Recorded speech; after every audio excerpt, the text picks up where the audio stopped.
So the kickoff play in football, AJ, has been one that has been highly scrutinized by the health and safety folks of the NFL. Now, obviously, health and safety people of the NFL have gotten a lot more power in the say of how the game goes since Dr. Will Smith and the lawsuit and CT and everything. Correct. Tell the truth. Whenever they were going to kill the game, seemingly the game was being attacked because of how dangerous it was and what it did to ex-players, and they were exposing everything, and football was going to die. The greatest sport on earth, the greatest league on earth, was going to die because of this. So the NFL did exactly how you would expect them to handle this particular type of situation. They bring in an abundance of doctors and specialists and say, hey, we're getting sued for billions of dollars. They're attacking our game. Kids might not want to play in the future. We need to make sound adjustments to preserve the game forever.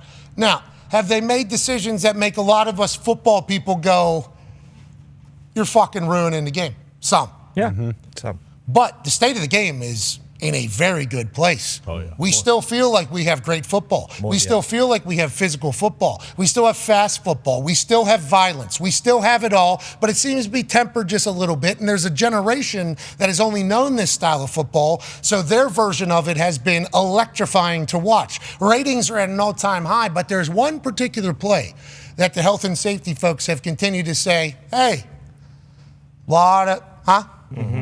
is the juice worth the squeeze here? Remember, $1 billion lawsuit? Dr. Will Smith, tell the truth. This play right here. Get rid of it. Fuck it. Don't need it. Yeah. Roger Goodell has come out and said, I want to keep floating football. Thank you, Roger. I love the kickoff. But with what we're being told by the people that we employed to tell us these particular pieces of information, they're telling us that this play is not worth it at all. 1,970 times that it happened, literally ball just got kicked out of end zone, ceremonial, nothing happened, people were taking a leak. People are going to the bathroom, people are bored out of their minds. It is just happening just to happen because it's happened for a very long time.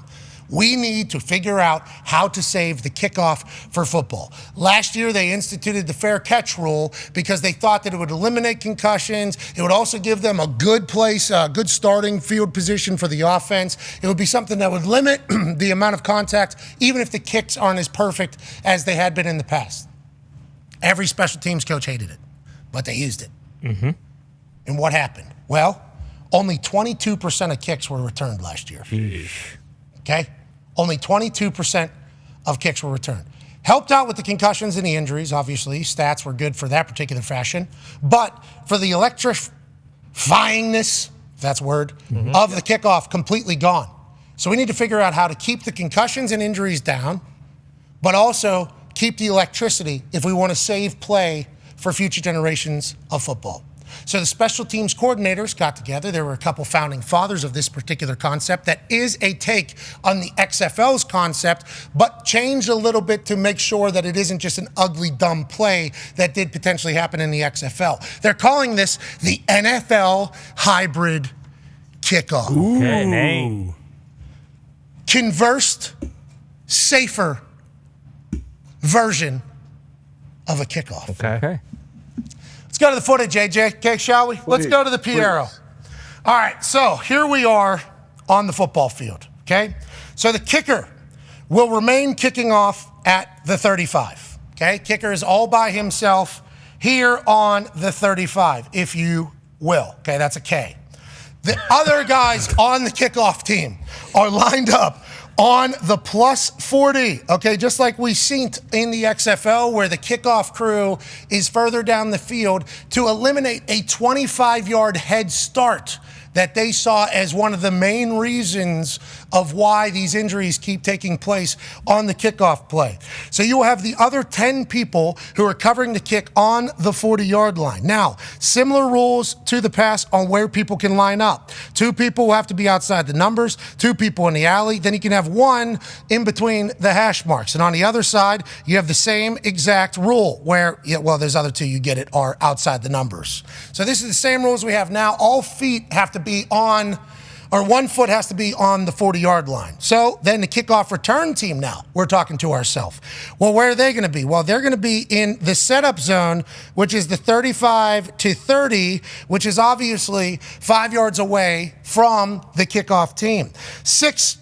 We got to get back to that. 6 of the 9 people have to be lined up on the line of the 35. Okay, so 1, 2, 3, 4, 5, 6 on the return team have to be lined up there. And then 3 people can be floaters in the setup zone. But 6 of them have to have their line on, or their foot on the line of the 35, as the 10 people on the kickoff are all on the 40 here, okay? So this whole thing is to eliminate a run-up against each other. Well, what's the kicker going to do who's kicking off from the 35? Well, he has to land it in the landing zone here, okay, which is 20 to goal line, all right, where the other 2 people on the return team are lined up as returners. Okay, the goal would be for the kicker to kick it and have it land in the landing zone. Okay, and then you will have to return that, or I believe the fair catch is completely killed, but I assume you could do that and take the ball. If you kick a touchback, ball comes out to the 35. Ooh. Okay, if you kick a ball that doesn't reach the landing zone, ball goes to the 40. Wow. Okay, if you kick it out of bounds, ball goes to the 40. And they're expecting with this particular style of kick for there to be an 80 to 85% return rate, because kickers have to make it land in the land zone, or you give up field position of a 35-yard start for a touchback. If you don't kick it into the landing zone, it is a 40-yard field position start for the other team. And nobody can move until the ball is touched by the returner or the ground. Oh. Okay, so that's when people move. A ref will have her hand up, and as soon as it is dropped, that's when the play will start. So it'll be like punt coverage, kinda. There'll still be strategy. With 2 returners in the landing zone, they can still do throwbacks. With the 3 floaters in the setup zone that aren't able to move until the ball is touched, you can still set up returns. So I think special teams coaches are like, yeah, we can still utilize strategy. We can still utilize the game. It is a version of the XFL kickoff, but it does have a little bit more yardage. Onside kicks can only be in the 4th quarter by the team that is trailing. They have to say, we are going to do the onside kick. It'll then go back to the rules that are currently in place, where they will be live at the 35, but they will institute potentially or reinstitute an overload where you can have 6 people on one side, 4 on the other, where now it's just 5 and 5 because they don't want more numbers on one side versus another side. They do want more recoveries of onside kicks, so that's why they're thinking about going back to the overload. They do want more returns, and the special teams coaches feel that if you force a team to return kicks, they'll return kicks. Yeah. So you still keep returners, you still keep special teamers in the game, you still keep the kickoff in the game. You'll get more returns, less injuries. They feel as if they have threaded the needle of everything that the NFL is looking for, and I believe that is what's being pitched to all of the owners to potentially be passed as soon as, I believe, this upcoming season. There we go. I think they're trying to institute this pretty quick. 37 minutes, we went through it all. If the ball lands before the landing zone, the ball goes out to the 40. So it's treated as an out-of-bounds kick. Sure. Because I just thought to myself, well, at the 35, trying to land at 20 to goal line, why don't you just back that up to the 30 then? So then there's a little bit more, Right. Is it hard to, will NFL kickers have any problem landing it between 20 and goal line? There's some guys that might not be, I don't think I was a big bloop it guy because I kicked it hard. Which is an advantage now with the kickoff, having a guy that can do that consistently. If you can hang one, that's what you're going to want. Go ahead, AJ. Get a kicker. If you can get a kicker that can bloop it and he can run, he's going to be a part of the coverage because the other guys can't go until it's dropped, right? He can't pass the 50 until the ball is touched. Oh, it's a shame. So he can cover from 35 to 50. Once ball is touched, then he can get into the coverage if he would like. Because I was like, yeah, kicker, because you get Justin Reed. Yeah. And you get those guys, they kick off, they hit it to the landing zone. That's max power. And then they're scot-free to go. It's no, you can't cross the 50 because we are thinking about the asshole special teams coaches who will take advantage of every single rule that they possibly could. My immediate thought in question was, okay, so I'm hitting a low squib that is hitting in between the 20 and the goal line. and it's a touchback, because I think that goes to the 20. 20, yeah, normal. So I think if it lands in the landing zone and then ends up in the end zone as a touchback, it comes out to the 20. Like, that's the best thing that can happen seemingly for the kicking team. But if you try that and it lands low, A risky play. you're coming back to the 40. 40, Or yeah. if one of the returners, which two of them are able to stop it, it's like that's a quick return. You got 15 yards probably before that people that are lined up on the 40 are even getting there. So it's a take on the XFL kickoff for sure, which I was very against. I still think this is a drill. This is not the actual rep. It's like a condensed drill like you do in practice, kind of. You close quarters so you're not running back, and those guys that are in the front line blocking on kickoff return Condensed. aren't absorbing guys running 600 miles an hour straight down their face. Yeah, so, but the messaging was coming like pretty much like, hey, we need to. We got to save it. Yeah. We need something. There's going to be a lot more returns. Like, hey, Yeah. we need something. We But all. the NFL doesn't want returns, though. No, they Coaches do. want return. Do they actually want returns? I thought they just want touchbacks so no one gets hit and no one gets knocked out. The NFL was not happy that there's 1,970 touchbacks. Okay, good. They wanted they wanted returns. They wanted like the explosivity Yeah. of a return to still be available. We want less injuries, more returns, and figure it out or we're going to eliminate it. Pretty much is like how it was relayed to me. Like, this is what you all need to do. I think there was a Stanford kid who came up with the XFL kickoff. The XFL kickoff is, and I said condensed. It is a condensed version of what a kickoff drill is in practice, pretty much. So it's a concept that every coach knows. It's a concept that every coach knows how you can work returns off of it too, because you've been working in practice. The floating guys in the setup zone from the 30 to 35 aren't allowed to blindside. Can they double team? The off returner cannot be a part of a double team. Okay. But anybody in the setup zone, the 9 guys from the 30 to 35 can double team. Okay. But floaters can't blindside. Like, you can't just send. Go pick somebody Yeah, off. across the field. And then from 35 to 40, because the kickoff team's on the 40, return team has to have 6 guys with their foot on the 35 there in the setup zone. There's 5 yards. They're not allowed to go forward. Kickoff return team's not allowed to go forward. So there's no runs at guys in between the 35 to 40. That is a D hit. That's a DHZ. Okay. That is a D hit zone that is taking place in between the 35 and 40. So with how close everybody is, they're hoping that it'll be more like a punt play for coverage as opposed to big 25-yard run up, boom, bang, we're doing this, and guys are leading We'll with see some wall return. We'll see some wall returns on kickoff. throwbacks. Yeah. The amount of throwbacks that are going to take place, I think, It'd are be going to fun. Can the Fun to return- watch. Honestly, it will be fun to watch if they do something like this. And it saves a lot of jobs, I think. It saves a lot of strategy. It saves like a play, and it saves a very crucial part of football. And I've been very against this style, but the messaging that came through me was like, we need this. Okay? Yeah. Like, hey, we need this one. It's like, you got it. So I didn't explain it that great because it's a lot that's going on, but pretty much I think this is going to work. I think it's going to get passed. Yeah. I think it's going to get passed. And Who votes though? We know the special teams coaches are on board. Who has to pass it through? The 24. Committee, right? Yeah. Is it the competition committee or the I mean, owners? in the end of the day, it's the owners. Yeah, I think it's like 24 votes, right? Of the Yeah, 32, 24, yeah. 32. That's what always has to take place. And it's like everything in the past has never had the special teams coaches support. And from what I'm being told, I think NFLPA support as well on this. That's big. So it's like, I think there's a chance that it's gonna go, and congrats to them threading the needle. And if we get, instead of almost 2,000 touchbacks and no plays, and we get an extra 1,600 plays, That's awesome. that's, Can the return Think how many team? times? Think how many times they're going to try to do like you said. What if you hit it in the drop zone, but it goes in the end zone? You get a touchback. It goes to the 20, right? yes. Think about at the end of a game, like it's going to be like nerve-wracking kickoffs. Like, okay, what are we going to do? He tries to execute that kick. Oh no, ball's out to the 40. You just gave them 2 extra first downs. 8 seconds left, 9 seconds left. What are you going to do?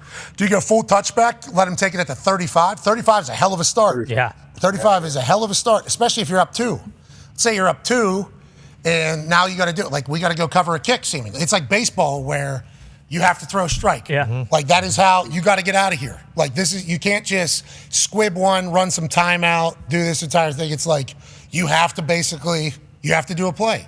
And I'm excited to see how they utilize it. If you say you're going to do an onside kick, you have to do an onside kick, though. You can't just say, yeah, we're doing an onside and then boop, land zone, down there. After a safety, move everything up 15 yards, pretty much, because it goes from 35 to 20 where you're punting it. I think they're also pitching that you can kick off a tee after a safety, which you haven't been able to do in the past. You've never been able to actually do like a kickoff. Yeah. No tee allowed after it. Now I think they're pitching punt or a kickoff, move everything up, both the D hit zone, the lineup line, and everything up 15 yards, including the landing zone and extending it all the way back to the end zone, I guess. So they're trying to get more returns. They're trying to keep it safe. I appreciate the fact that they're trying to, save something that's special. No more surprise onside kicks, though, AJ. That's a shame. That's a shame. It was kind of a dying art. And I got some stats here. Over the last 4 years, there was 15 surprise onside kicks attempted. 2 of them were recovered. Not a ton. Tough. This past year, 0 for 2. Okay. I think it was Denver and Detroit. I loved them. I loved surprise onside kicks. Man, they were really baiting you into doing that, weren't they? Oh, yeah. Well, that's because we hit a surprise onside kick to the right earlier in the season, and we hit a surprise onside kick to the left earlier in the season. So what are they not going to cover? The middle. Oh, here's one to the left. Let me go ahead and drop it around there. That's after they started putting a hands team on. Yeah. I mean, it is. We used it. We used it. And the Titans were on the wrong end of it a few times. Ooh. My guy, Griff Whalen, after a Jack Doyle decleating. Yeah, it's in the first quarter we do that. Yeah. Great. I mean, those things were awesome. Doyle. Thank you. Ricky Jean-Francois, the man right there. Yeah, it was, I felt good about that one. I got introed to that game. Hell yeah. Nice. First game I got introed, fire, the whole thing. Got to do one. Chuck, has you ever been introduced? Never. He goes, you're getting introduced to it. Let's go. All right. Now we're talking. All right. And then he almost regretted doing it immediately. It was maybe not. Actually. But then he calls a fucking surprise onside kick in the first quarter. It's thank you, Chuck. Hey, Chuck, I appreciate what you're letting me do here today. But that's dead. That's gone. So Yep. Good run. Sebastian Janikowski was phenomenal at it. Mason Crosby was phenomenal at it. David Akers was phenomenal at it. I'm trying to think of a couple other guys. Young Wei Koo is a great onside kicker. I don't know how many surprises. His era right now, the rules kind of impossible. He had a few in that year, though. It was 2 or 3 years ago where he had 3 onside kicks recovered. None of them surprised, but still. Good onside kicker. Yeah. 2 in the same game. There's some guys through, that have been good at it. I think guys also have not worked on onside kicks as much as of late because it's just we're not going to get it. Yeah. So am I going to waste reps in my leg that I don't just have an abundance of? You can't just kick 1,000 balls. Onside kick, too, is you're torquing your groin, your quad, and you're jamming your toe straight into a football. It's not fun. It's not fun to work on, but back in the day, at least, it was a pretty good thing to be able to do. It's hey, if we can get this thing to hop, it's a 50-50 pretty much. I still think Sebastian Janikowski used to just run so normal and then just, especially on that dirt that they had. Yes. And he used to just be able to just boom this, and he was just throwing a pass pretty much with a bounce ball, just right to his number 1 on the outside. It was that's gone. Not that it had been around for the last seemingly 5-10 years or whatever. Were people getting killed on those? I mean, was there a lot of injuries on those? They said that the onside kicks, there wasn't a lot of injuries on. Yeah. So it's all in that big run-up, I guess. It's the 20. Sprint. It's the full. Running collisions, yeah. Yeah, that's the whole thing. So onside kicks, they said stats okay for injuries, not worried about it. They actually want to add more recoveries, so that's why they might do the 6x4 again, where you can at least run maybe a twist or something to maybe get a little off schedule for the blocking team. But they're trying to figure it out, and I appreciate that. But if this is the thing, where the kicker's on the 35, the kickoff coverage team is on the plus 40. The kickoff return team has 9 guys in between the 30 and six of the 9 guys on the 35-yard line. Then 2 returners in a landing zone from the 20-yard line to the end zone, and the ball has to land in there. You would assume that Yeah. Yeah. For sure. there'd be a lot more returns. It's pretty easy to You have explain. to. You can't fair catch it. You have to return it. If Hey, it lands in there, you have to return it. no fair dodging. It's football. And if it doesn't land in there, it's either the 35 or the 40, most likely. Those sideline ones will be awesome because like deciding whether to catch the ball, say at like the 15 when it's nearing the sideline and might roll out going in, or sometimes they'll stay in and roll out the back. The classic go out of bounds with your feet. Yeah, and then Put your foot out of bounds. And then reach in and grab it. like Gunnar Olszewski did.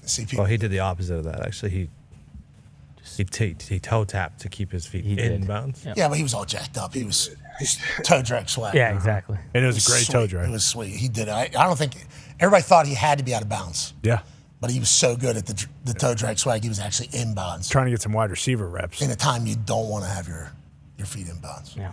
Coach, watch this. So, anyways, I think everybody gets the point of it, right? Yeah, absolutely. And like if you just think about the visual, like the only thing that might be confusing for people is the landing zone. They could easily just put that in the TV copy. Yep. You know what I'm saying? Like outline the landing zone. Oh, yeah. So it's like, hey, obviously this is where they Especially with the graphics, you just put a little different color grass. They were fucking doing that with the first darker down. green. Remember they were having Yes. darker green? I'm like, damn. Yeah. Grass ain't that green. Yeah. What they were able to do. Yeah. In the red zone, they'll change that, Yeah. you know.